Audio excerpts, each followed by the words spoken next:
Hey vets, how's it going? It's Monday. Hopefully you guys are doing well today. I'm a little early putting this video out than I normally would, but I'm going to answer some questions that were left behind.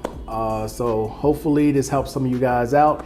Any other questions you guys have, please leave them below. Okay, with that being said, let's get started. So the first question I got is about Medicare, and as a veteran living overseas, and I've talked about this before, but I really didn't go into a whole lot of explanation of why. But as a veteran living overseas, would you recommend keeping Medicare Part B that you're paying, I think you said $185 for? Okay, so I've answered this before where no, I don't have it because I'm not living in the US where I would benefit from it.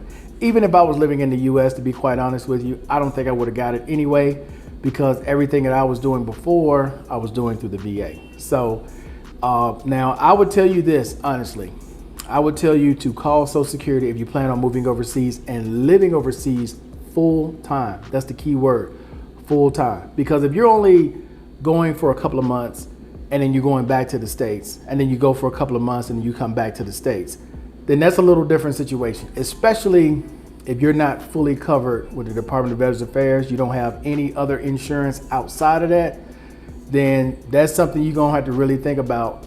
Because if something happens to you and you just say you're not even 50% where the VA will cover it, and you don't have any other outside insurance, like private insurance, then you might be in trouble, as far as paying for whatever it is if you don't have it. So I would say look at that end of it first. But if you're living overseas full time, and even if you have Medicare Advantage, you want to talk to them. Call Social Security and ask them, whatever country you're going to, is that something that is accepted in whatever particular country you're going to? 9 times out of 10, is the answer to that going to be no. Okay, most of these countries are not going to accept Social Security, Medicare from Social Security. So that's a tough one for a lot of people, but I would just say if you're planning on moving full time to another country, really dig into it if you never plan on going back to the States, because at that point you're basically spending money every month you're never going to benefit from.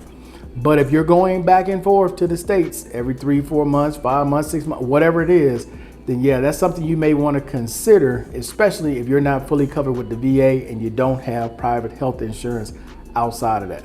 Okay, let's move to the second one, which was a question about the new bills that President Biden signed into law on June 7th of 2022. What are my thoughts and opinions on it? My thoughts are, I'm glad that they extended the Kate Hendricks Thomas Service Act bill, which helps with mammograms, right? They extended that one. And then the other one where they made it easier to get screenings for breast cancer. And then the rest were like commemorative bills, except for the World War II PACT Act, which was to extend for veterans of World War II who were exposed to radiation. The rest of it was like a bunch of commemorative bills, but to be honest with you, this is stuff that should have been done a long time ago. This is like basic stuff they're nibbling around the edges with.